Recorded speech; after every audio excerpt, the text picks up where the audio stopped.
The Cannabis Conference and Expo returns to Toronto, June 1st through the 3rd. This exciting event is free for cannabis retailers and will feature Tommy Chong receiving a Lifetime Achievement Award at the Cannabis Industry Awards. There are still good booth locations available. For more information about exhibiting or to register to attend, go to ocannabis.com. That's OCANNABIZ.com. Welcome. You're listening to Casually Baked, the podcast. Home base for the Canna curious. Thanks for tuning in. It's high time. We had a high time together. Yes, it's a high time. We had a high time together. Hi, y'all. I'm Jo, your host and cannabis lifestyle guide. This week, we're exploring a couple of pharmacists' POV on CBD. The two joined forces with a farmer and a chemist to create a new kind of pharmacy that showcases the therapeutic powers of cannabidiol. Jeffrey Dunn is a doctor of pharmacy with an M.B.A. who grew up learning the ropes in his family's pharmacy, where he worked through his college years at University of Utah College of Pharmacy. Doug Burgoyne graduated from the Chicago College of Pharmacy with both Bachelor and Doctor of Pharmacy degrees. He worked in the medical field all through high school and enjoys working to improve the health and care of the community. Dr. Burgoyne has spent most of his career in managed care, leading regional and national organizations to lower the cost of pharmaceuticals and improve medical outcomes. Farmer and Chemist was created to provide a high-quality product and experience for patients using CBD. The company was built and is run by pharmacists and scientists. They claim their product provides a more pure, more concentrated formula to ensure patients get the right CBD treatment at the right time. I asked the pharmacists a couple of listener questions, one dosing for wellness question from Craig in Canada, and a CBD quality question from Jen, the organizer of our new Highly Responsible Canna Consumers Facebook group. And I asked Jeff and Doug my own question about CBD and blood thinners, and about THC tolerance breaks. We unpack a lot during this discussion, but before we do, a word from our sponsor, MJ Relief, the muscle rub Ph.D. formulated for what aches and pains you. And this week, I want to highlight my new wholesale partner, Gracie Conda, a massage therapist in the East Bay. Her business, A Graceful You, is now offering massages infused with MJ Relief, and her clients can purchase their muscle rub directly from Gracie. If you're a body worker looking for an herbaceous upgrade to typical CBD topicals, we made sure MJ Relief's got the glide you need, and it smells like a relaxing dream. Become a wholesale partner by emailing info@mjskinrelief.com. And if you're ready for some muscle and joint relief of your own, add a tube of MJ Relief to your Christmas list. And if you don't want to wait that long, head over to mjskinrelief.com and order a tube for you and an MJ Mini for your Secret Santa or holiday white elephant party. That's mjskinrelief.com. The Sustainability Roll-Up is presented by OCB Rolling Papers. In perfect harmony with natural, sustainable practices, it's always been the OCB signature to provide the highest quality, responsibly sourced, and sustainably crafted rolling papers. On November 3rd, the news team at Leafly released the first ever Leafly Cannabis Harvest Report, which counted 13,042 cannabis farm licenses in the 11 adult-use legal states where retail stores are open. This unprecedented peek into U.S. pot production found farmers growing 2,278 metric tons per year. In his article, David Downs described it as enough cannabis to fill 57 Olympic-sized swimming pools, or more than 11,000 dump trucks stretching more than 36 miles.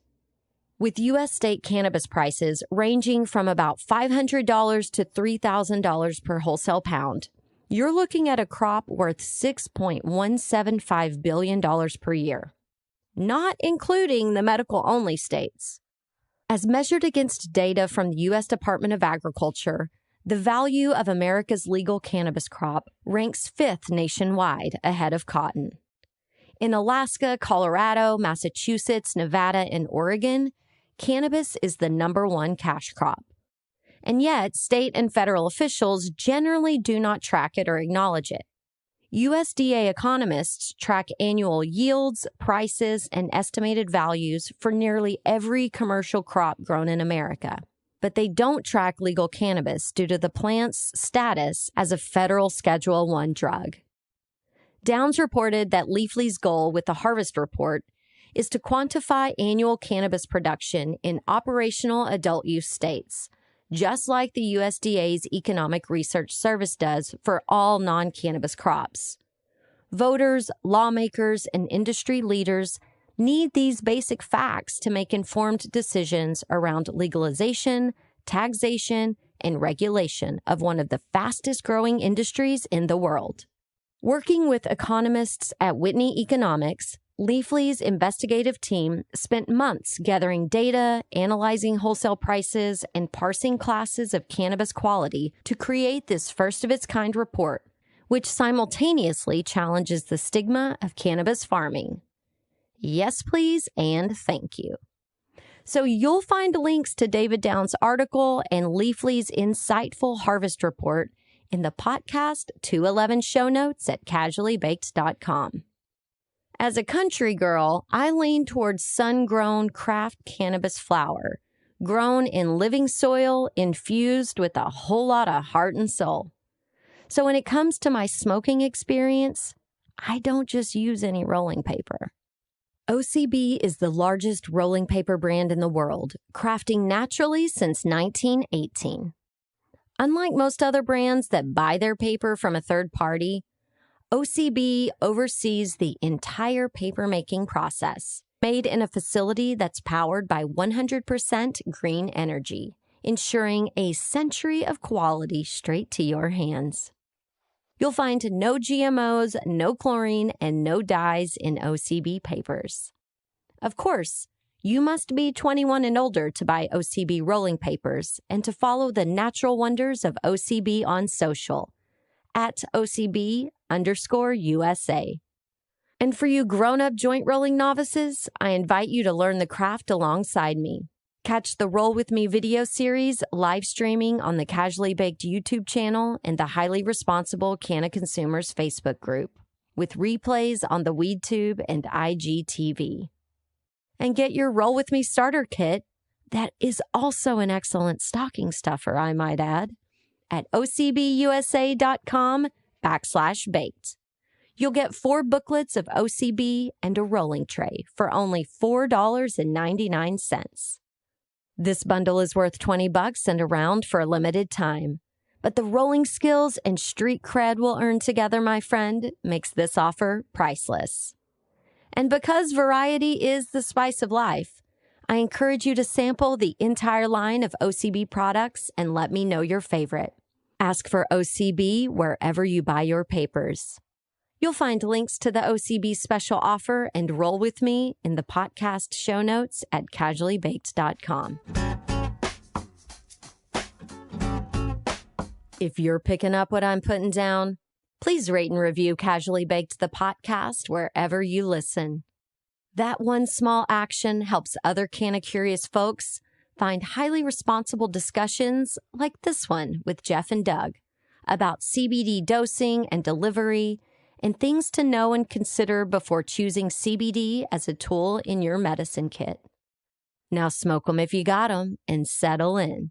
It's time to get casually baked. I got the bottle of wine, the high dollar kind. I got the West Coast smoke, but I better just take one. Gentlemen, thanks for joining us. Thanks for having us. Yeah, it's a pleasure to be here. Thank you. Yeah. So I thought today it would be really great for us to go over just the common uses, what to know and consider before even going shopping for CBD. There are, the comorbidities and the potential adverse effects or drug-drug interactions. I want to kind of touch on those things.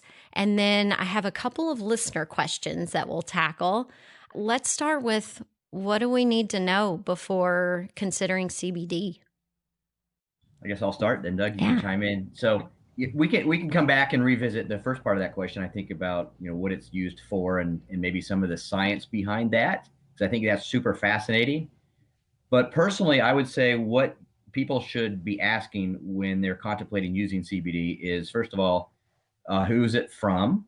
They need to be asking about, could it interact with other things I'm taking? What are the side effects? And then how to dose it and how to take it. Yeah, I guess maybe I wanted to start with our why. So that is the common uses. So we're, first of all, why do we want to take it? So our bodies actually have two cannabinoid receptor systems. So we're built that way, right? So not to get all like druggy and geeky, but when we take drugs and medications, they bind to receptors in our body, and they're absorbed, and that is what effectuates, what they're used for. So CBD actually binds the same way as drugs to these receptors located throughout our bodies, and these receptors are located centrally, so in the CNS. So that's where we get the mental health side of it, if you will, but also peripherally. And a good way to explain it is CBD is actually a very potent anti-inflammatory. So CBD has been legal since the Farm Bill in 2018? 2018. But it's been around for thousands of years. And so the science is catching up to how it's been used, but there's plenty of data and good scientific data showing that it's really good for pain. So all different types of pain. So, arthritis, but also nerve pain, different types of pain, but also anxiety and sleep. And then more anecdotal, but again, data's coming in on all kinds of other things, from migraines to cold sores to you name it. Because again, it's a very potent anti-inflammatory.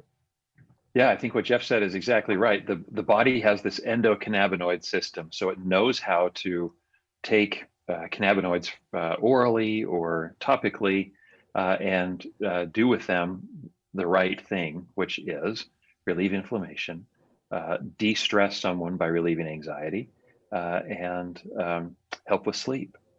It's really cool, actually, to think that our bodies have their own cannabinoid receptors. It's not like taking a narcotic or an opioid that goes in and grabs onto a receptor that it's not designed for. Instead, CBD goes into a very specific receptor. They're very cleverly called CB1 and CB2. Yes. And imagine that nature would match up perfectly with our bodies. Isn't that awesome? So now we finally have legal products in the US that are effective at relieving all of those things: stress / anxiety, deprivation of sleep, and pain because of inflammation of many varieties, as Jeff said. That's totally natural. That fits with our bodies. So, you two being pharmacists and you went to school, were you taught anything about the endocannabinoid system? Zero. Nothing. Yeah. In fact, when Jeff and I went to school, which was a long time ago, marijuana was completely illegal. It's a Schedule 1. Well, it is still a Schedule 1 controlled substance. And the only thing that I learned about was in our law class. I went to school in Chicago, and we talked about marijuana in law class. That was it. Yeah, and I'll dovetail that and say, 20 years ago, when I was graduating from pharmacy school, pain was kind of the fifth vital sign, is what they called it, right? I mean, it was throw opioids at pain, and you never wanted to undertreat it, and so we've seen a complete reversal of that because of the opioid epidemic, for lack of better description. And so we're learning that in some cases, because it is natural and because it is doesn't have the same addiction potential, and the side effect potential, it could be a good alternative to those very drugs that we've discovered over the last 20 years can be very detrimental to somebody's long-term well-being. And physicians, and I'll just say this too, also, we're pharmacists, same thing. I would say in medical school, unless you graduated within like the last 3 years, it's probably the same situation. You probably never heard about this. And unfortunately, physicians probably right now are seeing a lot of patients who are taking it and not telling them they're taking it, or are interested in taking it and they're asking their doctor about it and the doctor doesn't have any background. So that's one of the things that Doug and I are focusing on. Are you ready to make bad days a thing of the past? I invite you to explore the why behind the things you do every day that make you feel awesome. In his new book, Make It a Great Day, author Jarrett Robertson shares small ideas you can use to feel your best. So the next time you're looking for ways to improve your day or mood, you're empowered to do just that. Your day can't control you when you follow this roadmap to thrive. Purchase Make It a Great Day on Audible or online at makeitagreatday.ca. And trying to kind of fill a gap in being a reference to physicians so that they can feel more comfortable about what this is and how it's used and how to appropriately recommend it for their patients. And what is that like right now in your community? Are you seeing people that are kind of being a little more stubborn about getting on board, or are they quickly seeing the value? I think there are both. I think there are physicians and patients who are in both categories. But it's across the board age-wise. So there are young people that are nervous about using something that could make them addicted, like they've heard about with the opioids. But they're looking for relief, so they're curious. There are older people. I mean, Jeff and I are not young, older than us, that are coming in and asking about it, saying, "I never thought I would ask a question about cannabis or cannabinoids or CBD, but here I am." And they're more positive about it sometimes. So we've got the resistant folks as well as the folks that are curious and engaging. I know that about consumers. I'm talking about your peers. Probably the same answer, right? It's across the spectrum. I would say healthcare providers are probably anecdotally, for what it's worth, a little bit more resistant to this than, say, the general population, just because they've been trained in a different way, right? And so this, again, wasn't taught to them when they were in school.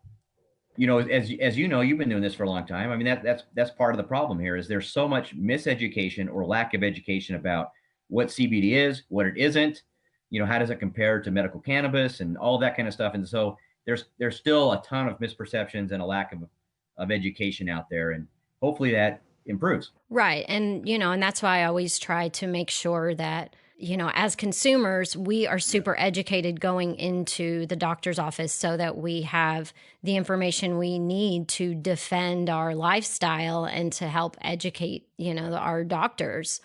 And that's the thing, when I want my parents to take CBD, but they're on blood thinners. And so there's so many people that I know CBD could help, but they have these other issues, and I don't want to be responsible for them taking it without considering these things first. So let's talk about that. That's so important. So I'll just say, from a safety perspective, CBD is pretty safe. It doesn't have a lot of traditional side effects that you see with other medications. It's, again, not addictive like an opioid. If you take a ton of it, you're probably going to you'll be really tired. I mean, that's kind of what happens. But the bigger issue is just that it's the drug interactions. So we've talked about receptors and how CBD binds to receptors, and that's how it works. It's also metabolized or broken down by enzymes. And there are, I think, about 6 enzymes in our body that account for metabolizing about 90% of drugs. And CBD is metabolized the same way. So essentially, when you have CBD and some of these drugs, they're competing for these enzymes. And so it affects how they're broken down and metabolized. And so it could increase or decrease the amounts of these other drugs or CBD in your body, and therefore either increase the side effects or make the drugs not as effective. So absolutely. But you said it. I mean, the most common ones are anticoagulants, antiplatelets. So if somebody's taking warfarin, for example, we absolutely recommend that they, monitor their INRs. They're upfront with their doctor about it, so we can see what's happening with that. And What because, is an again, INR? It's a lab test it's a lab test. When people are on warfarin, it's a lab test to make sure that they're clotting appropriately. Okay. Essentially. Okay. But again, common drugs, because this acts centrally, are the drugs that are used to treat the very things that CBD is used for. So anxiety, even antidepressants, other things. And so, again, one of the things we always say is, if you're comfortable, tell us what you're on, and we'll go through the individual side effects, but also make sure you talk to their doctor. But then going back to what we talked about earlier, if they're talking to their doctor doesn't know, then we haven't accomplished anything. So right. It's like this circle of insanity. Yeah. So, okay. If someone is on blood thinners, is the answer just like, sorry, you can't take CBD? No. It's 2 blood thinners that we're talking about really specifically: warfarin, which has the brand name Coumadin, and clopidogrel, which has the brand name Plavix. Those are the 2 that have the most significant drug interaction with CBD. There are other newer agents that someone might be taking for atrial fibrillation that don't have that same significant interaction, because, as Jeff said, they're metabolized by the body differently. So, to answer your question, is it an absolute no? No, it's not. Now, if you ask us if you're just walking down the street and say, hey, I'm taking warfarin, can I take CBD? Our answer is going to be no, because we want people, as you were saying, to be really smart about this. And as Jeff was talking about, to talk to their doctor. But there are ways to safely use CBD and be on these products. And it comes down to dosing and the timing of each medication that the person is taking, and how quickly those drugs and the CBD are metabolized, and delivery method. So a tincture or a gel cap or a gummy of CBD is totally different from the topical CBD, which someone who's using a blood thinner can absolutely use without any safety concerns. Mm-hmm. So I guess then my directive to someone asking then would be, take the specific name of the blood thinner that you're taking and ask your pharmacist. Absolutely. Yeah, or even better, go to a CBD place that actually has pharmacists on staff, right? Yeah, so, like in Salt Lake City. A little personal plug, right? But right, I mean, if you go, but similar to my doctor comment, if you go into a pharmacy, and we talked about a few minutes ago, we've learned about this because we're in this space. But a general pharmacist who's working in a chain store probably doesn't have the same background, and they probably don't know the answer to it. We're going to get comments about it's that. Partly just, partly is we want you to talk to a doctor and pharmacist, but the answer there really needs to be talk to a doctor or pharmacist who knows what they're talking about in CBD. Yes. And you definitely don't want to walk into a vape shop or something, or a convenience store and buy your CBD. So, yeah. This is a true story. Okay. Well, but that's what I wanted to know is it's not a hell no.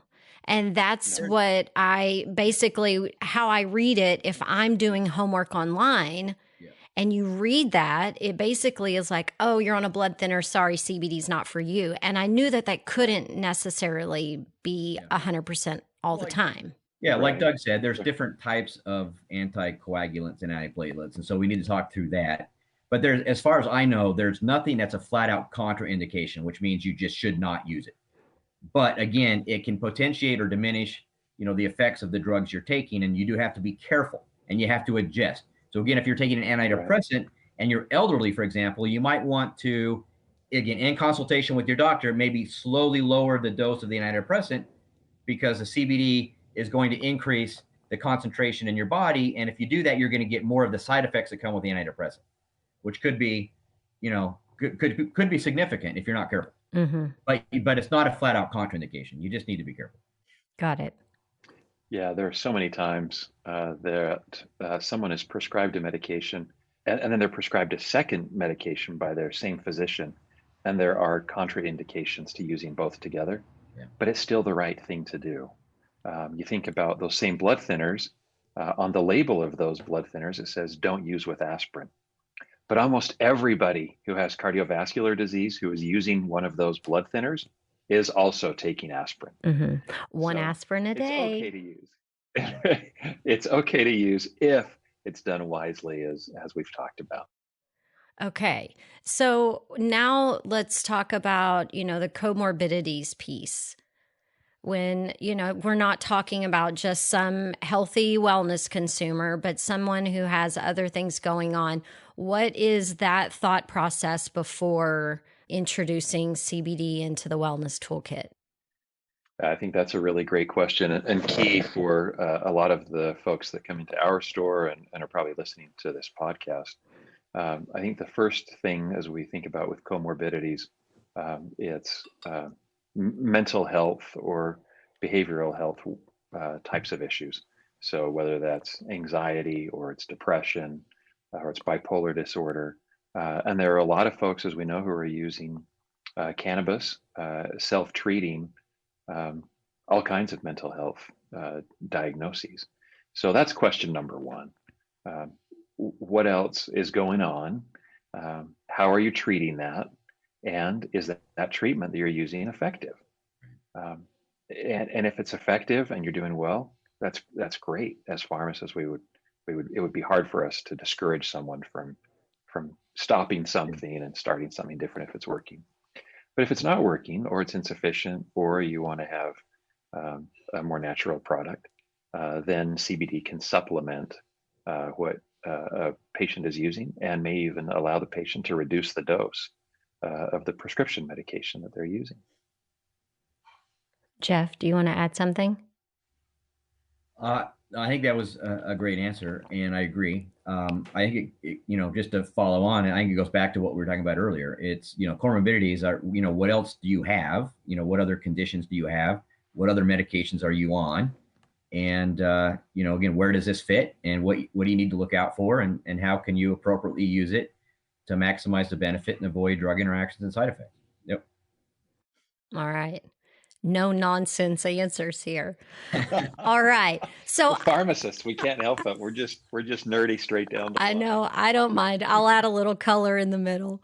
All right. So I have a couple of questions from listeners who, they are both wellness consumers. And, one of them was, what is the right dosage for somebody just introducing it into a daily wellness regimen? Because it's kind of expensive. So, if we're not trying to break the bank, what's the best option? Yeah, well, I think it's important to note that the good stuff is expensive. And it goes back to a comment that you made earlier, and that's about where to get it and the potency of the product. So that's really key. If you're dropping into the convenience store and buying the cheapest CBD that's available, then in order to get an effective dose, you're probably going to have to use a lot of that product because there's the potency is so little. So it's worth paying a little extra to get quality stuff. So I think that's number one. Yeah, and so we've spent a lot of time researching this. We work closely with our chemist who helps formulate our products. And what we've seen in the literature is that typically it's a 25 milligrams a day is what we call the minimally effective dose. And then then it depends a little bit on weight and other things. And so, if you're 150 pounds, your dose is probably going to be different than if you're 300 pounds. And if you're 85, it's probably going to be a little bit different dose than if you're 25. So these are all things we need to work through. And that's part of it is finding, and like Doug said, I mean, if you think of just about like some pretty well-known internet, sites where you can buy whatever you want, right? These products are typically hemp or other things. And so if CBD hasn't worked for somebody, it's probably for one of two reasons. One is either they haven't gotten CBD at all, or they haven't sufficiently dosed it. And so what we recommend typically is, 25 milligrams to start, and then, titrate it up or titrate it down based on effect. But there is definitely a minimum dose. Yeah, for someone who has never used CBD before, never used cannabis in any way, starting out even with 25 milligrams may cause them to feel a little gunky. You can get a little upset stomach, your head might ache a little bit. So that's for someone that's totally naive to the whole category. So starting out with 12 milligrams a day, using that for 2 or 3 days, then increasing up to 25. And then, as Jeff said, titrating up even higher if necessary to get the relief that you're looking for. About every 3 or 4 days is the right way to to step up to an appropriate therapeutic dose. But there's no maximum. Now, let me interrupt you real quick. Why would someone feel gunky after if taking it at the first? Is it because it's cleaning out your pipes? Like, why would we feel bad? That's an awesome question. So we, as we talked about before, we have these endocannabinoid receptors, and they've been lonely for a long time, right? They haven't gotten any cannabinoids, and now they get their first dose, and they're like, "Hey, this is great. I love this," and they don't know quite what to do with it, and so that causes some downstream effects in the body. So it's not like you're going to be sick or throwing up or anything. You're just maybe just feel a little not right. Okay. Yeah, I'm No diarrhea, familiar no with that throwing up. feeling. Yeah, and someone like me who is a nerd on like my body and healing and things, I went and had my genetics run against my endocannabinoid system. So I learned that I metabolize CBD like an Olympic champion. You're a rapid metabolizer. There you go. Yeah. And so one of the things that I learned was, okay, I need to introduce it into my diet multiple times a day and up the dosage. So, I take it right when I wake up in the morning, mid-morning, in the afternoon, before I go to bed. And it took me doing that consistently for 2 weeks plus before I was like, okay, I know what CBD is doing for me. Before that, you're like, I know what the literature says it's doing for me, but if it's not done consistently, it's really hard to know. Well, that's a great comment because it acts in a, like we've talked about with receptors and enzymes and all these kind of fancy words, right? I mean, it acts in the body like a drug, but most drugs are the same way. They're a lot of them are weight based or other things, and so you do have to find the right dose. But in a lot of cases, we don't push the dose to where it needs to be before we give up on it, and that's unfortunate because CBD can help a lot of people. And so again, I think we have some people coming in and say, I tried this 2 or 3 years ago and it didn't work. So we have to kind of walk through that because again, the high likelihood they weren't getting CBD, they were getting hemp, or they were not taking enough of it, and rightfully so, it wasn't going to work. But these are all, to where you started, these are all questions we should be asking, or patients should be asking is, what is it? What is it good for? How do I take it? What's my dose? All of these, and this is why, again, we think people need to be careful on who they're talking to. Yeah, definitely. When you go to a website to purchase any sort of hemp, cannabis, CBD products, I always immediately go to the About Us page. I'm like, are there actual humans that are running this? Who are these people? Where are they from? Where is their farm from? There's just so much out there that you can't trust. And so, looking under the hood before you even go to their products page, to me, is the fastest way to save time when you're doing this whole thing. Good point. Yep. Yeah, that's really smart. But the one thing that I think a lot of people do is they splurge for the expensive bottle of tincture and, it doesn't last them 30 days, and so they're like, well, I spent $180 on this thing and it didn't work. So CBD, this is all a fluke, Yeah. Price comes down as things get better and, everything else. But, it is, not to be disingenuous, it is expensive and you do pay for what you get right now. And, it can add up. So, again, it's important you don't waste it and hopefully use it correctly. So I think that's an important thing to talk about with dosing and how much someone is buying. So buying the most expensive product isn't always the most potent product. So it's really being a careful consumer and looking at the label and asking how many milligrams of CBD are really in the product that I'm buying and what type of CBD is it? Is it broad spectrum? Is it full spectrum? Can you discern the difference, one versus the other? If is it just hemp oil, which probably doesn't have a ton of therapeutic effect compared to a broader full spectrum CBD oil. And so being a wise consumer to look at the label and try to discern what they're really selling you is really the first step in getting the right dose. And that actually is a dovetail and actually part of the question from Jen, another listener. She's saying, is all CBD the same? Meaning, is CBD from one strain going to give me the same benefit as another? And also sun-grown versus indoor. And so she's somebody who's into flower. And, and I know a lot of cannabis brands in California who are actually now making their products using strain-specific, cultivar-specific flower.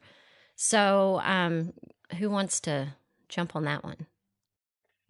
I'll start. Okay. Did you want to, Jeff? No, go ahead. Okay. I'm trying to think how I would answer the sun versus the indoor-outdoor. I have no idea on that one. I was saying, but go ahead.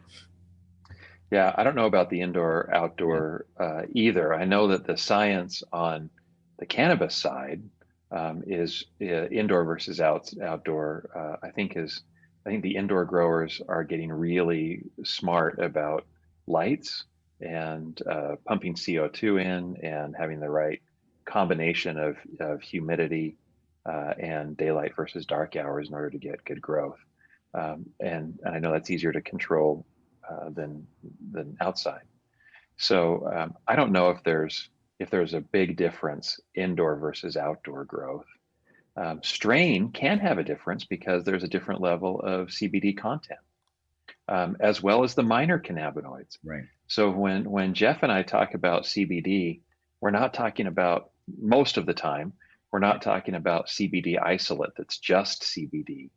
We're talking about products that have all of the other cleverly named cannabinoids like CBN and CBG and CBC and CBV, and CBV, and then the V versions and the acidic versions of those also. So the strain can certainly have a difference depending on what you're looking for. You're looking for something with a little more CBN or something with more CBG. And that's the other thing. So looking for something that says full spectrum gives you a shot at getting all of those trace cannabinoids. But the distillate, the isolate, they are what they say. I mean, an isolate sounds awfully lonely. So well, I think it's an interesting, because I think that's where the science is heading. Just in having conversations with our chemist, is that if somebody, CBG might be better for like neuropathic pain than CBD, right? So if that's what you want to treat and use this for, then we should give you CBG and not, a phytocannabinoid rich or full spectrum, right? So I think the science is heading towards targeting some of that to conditions.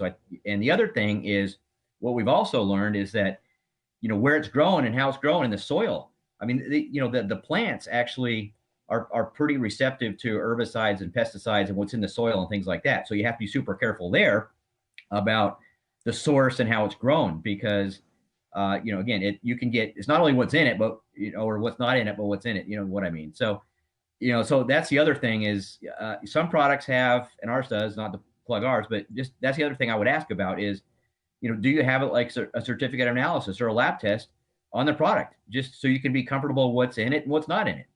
Yeah. And it's really easy to see when you have a plethora of terpenes and cannabinoids in something, versus there's only CBD and, non-traceable anything else. And the entourage effect is very real. And I appreciate you guys for giving us the professional nod. I think we all know it in our hearts, but we like to hear somebody else say it out loud. Oh, there's a huge difference. So isolate/distillate compared to a full spectrum product that has the minors in it, it is night and day difference in terms of effectiveness, in terms of speed to action, and the result that the user is looking for. And, when it gets expensive, there is such a thing as growing your own medicine. I live on a farm, and the family that is here, the parents, they started growing their own CBD flower and some THC and some 1-to-1. And I just helped them, trim their harvest. And I love it. 70-year-old people making their own medicine. They make their salves and tinctures and oils. We all need a hobby. and it's nice to have one that's good for us. So, if the price of CBD is getting a little out of control, become a home grower. Yeah, why not? Have y'all ever grown yours? No.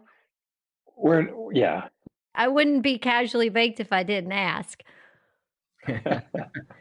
No, we haven't, but we have an amazing chemist who is also a grower, and we know really good growers that we trust, which I think is also an important point.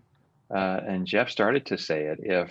If someone is growing hemp, industrial hemp, for example, and they don't quite know what they're doing, then their CBD content in that hemp is going to be either too low or their THC content is going to be too high. And that causes some trouble, or they're going to have something in there that we simply can't use. Fungus is such a big issue in industrial hemp that you really have to be careful. So we know our limitations. That's right. How did you two come together to create the Farmer and Chemist? Well, Doug and I have known each other for 20 years. We've worked together in other pharmacy parts of the field, if you will. So we both live in Utah. A few years ago, there was a state initiative on the legalization of cannabis.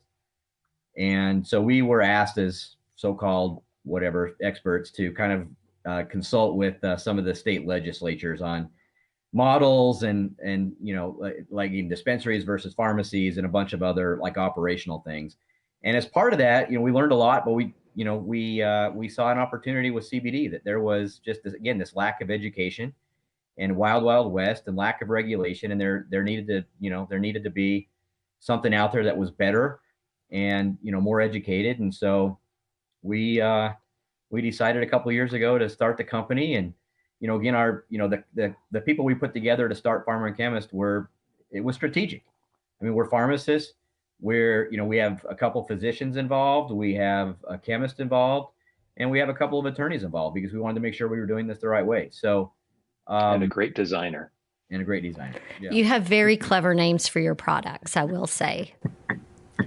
Yeah. So it was kind of, we kind of saw a need for some help. And so we opened the store about 2 years ago. We do have one brick and mortar, but we have a pretty good online presence. But our store's in Salt Lake, and it kind of goes in line with what we're talking about. Everybody who works there is either a pharmacist or a pharmacy technician. So we want everybody to feel comfortable, and it's a nice store. It actually was an old pharmacy from the 1940s. Oh, that's fun. So we want it's really cool. It's old tile and antiques, and it's bright and everything else. We want we don't want people feeling like they're sneaking around coming into the store. Yeah. So. Yeah, I think we're a little bit unique. Most pharmacists and Jeff and I are the same. We were trained in traditional medicine, traditional Western medicine. So chemicals are good for us, and if a little bit is good for you, a lot might be better, or a little bit less might be better. And so our training was really down hardcore science, and we were training with physicians. And yet we're in the CBD space because we recognize the therapeutic benefits and value of cannabinoids. And so it's a little bit of a departure from standard medicine. So there are some pharmacists that are excited about CBD. I think it's sold widely in pharmacies. And so pharmacists are getting up to speed on the products and quality and what they're used for. But it's still a very specific niche. And I'm glad to be in it. It's way more fun than traditional pharmaceutical products. Yeah, your store looks cooler than the CVS. Yeah, thanks. If we just hit that minimum bar of looking like a sterile pharmacy, we'd feel really sad. I know, right?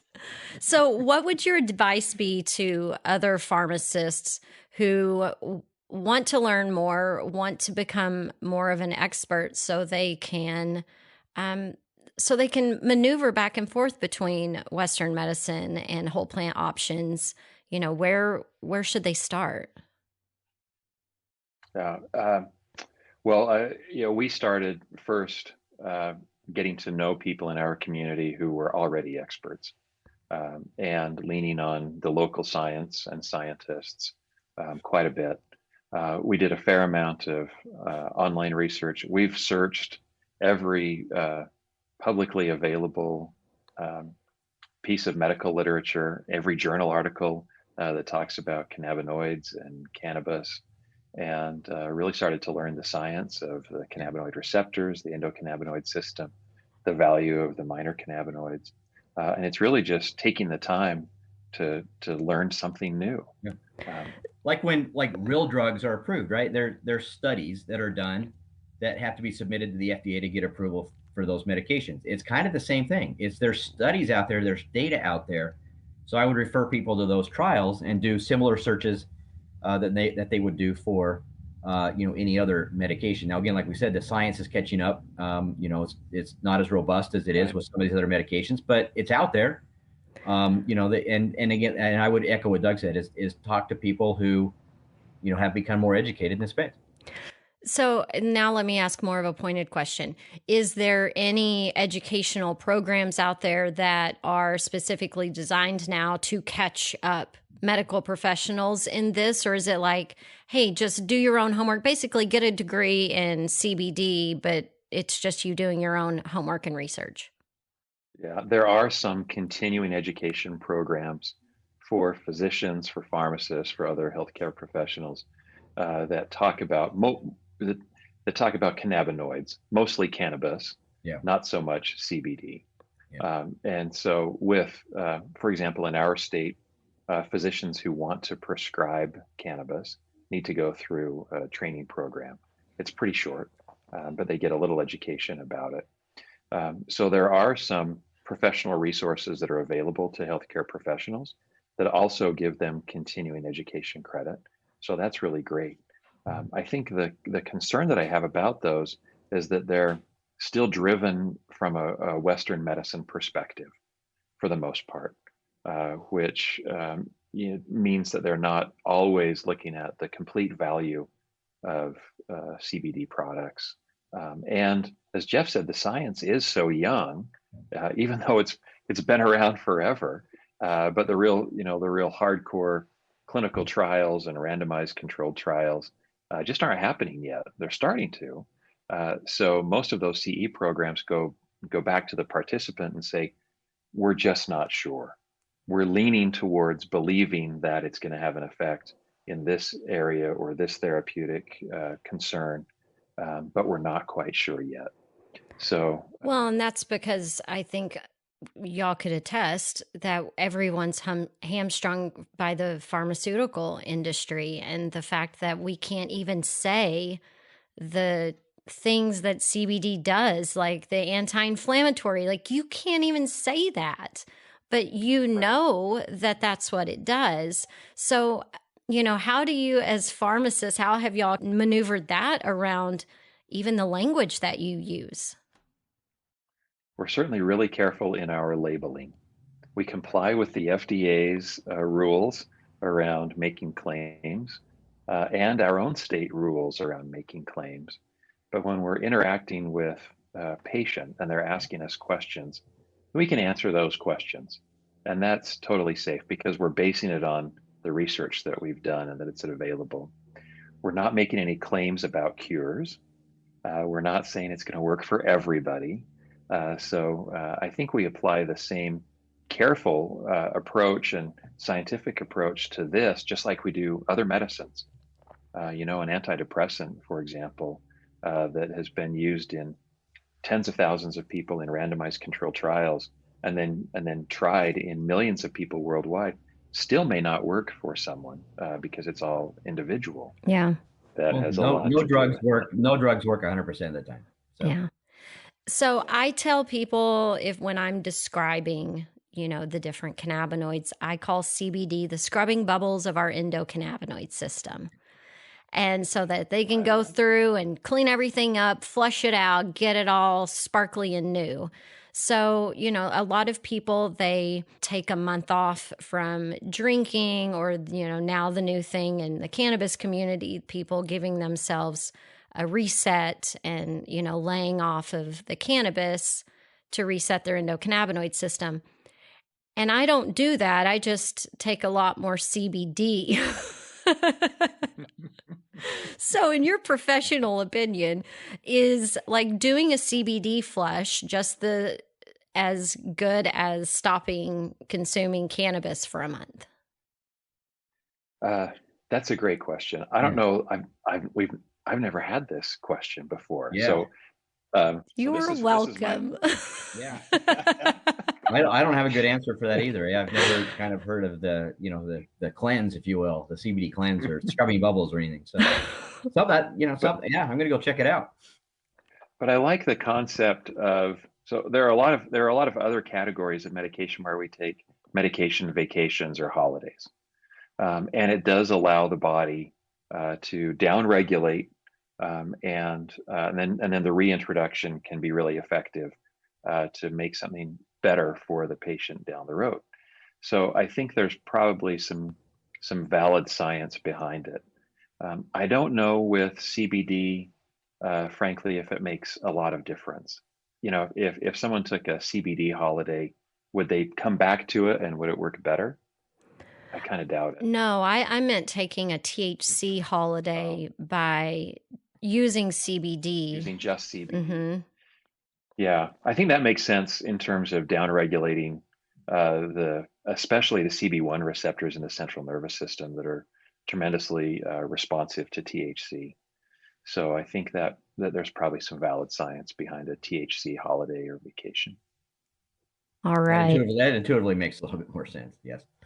Yes, of course, I wouldn't recommend it over the holidays when you're with your families. not the time to mess around and experiment. Oh, goodness. Well, gentlemen, is there anything that I didn't ask you that you think's important for us to know about CBD and making smart decisions around it? I think we covered it. We talked about knowing where you're buying it. We talked about potency, metabolism, and how fast metabolizers need to use either more or more frequently dosed product. We talked about drug interactions and safety. Ask. If you have questions, ask. Right. Now, where can people find your products? So our website is farmerandchemist.com. And again, we have a storefront in Salt Lake City, right in the middle of the valley, but anybody can go online and check us out. And we have a wide range of products, topicals, ingestibles, from the tinctures to gummies to, all of the typical. So, yeah, and Doug alluded to this, pretty cool packaging and naming and things like that. So we're pretty proud of the product, actually. Right on. Well, I appreciate you guys being here and for sharing your wisdom and your time with us. And our only comment was that it was a great interview. We're flattered. That's really we cool. Will take it. It's been awesome to be with you. Thank you very much. Yes. Yeah, we appreciate it. I hope our chat with Jeff and Doug dialed up your Canna confidence when it comes to CBD use, dosing, and delivery. And remember, if you've got questions about incorporating CBD with existing medications, don't be afraid to ask your pharmacist. Even if they don't have the answer, just introducing the conversation is helpful in moving our culture forward to normalizing the integration of plant medicine options into health and wellness plans. Learn more about Farmer and Chemist in the Potcast 211 show notes at casuallybaked.com. I'll be sure to include the link to a comprehensive FAQ that they have on their website that helps you build your foundational understanding of cannabidiol. And since the holiday season is approaching, consider gifting an experience this year to the cannabis lover in your life. Perhaps a cannabis lifestyle coaching session with yours truly, or a casually baked getaway to Northern California's wine and weed country. Or you can always let them choose their own adventure with virtual casually baked bucks. They can be used for coaching, experiences, or merch in the online store at casuallybaked.com. As always, email your requests or Canna Curious questions through the website or DM me on social. I'm at Casually Baked on Facebook, Instagram, Twitter, YouTube, and the WeedTube. And if you find value in the quality cannabis content I'm churning out every week, please become a podcast patron for $5 per month at patreon.com/casuallybaked. However you choose to support this highly responsible cannabis movement, thanks for doing your part, my friend. To puff, puff, pass it on.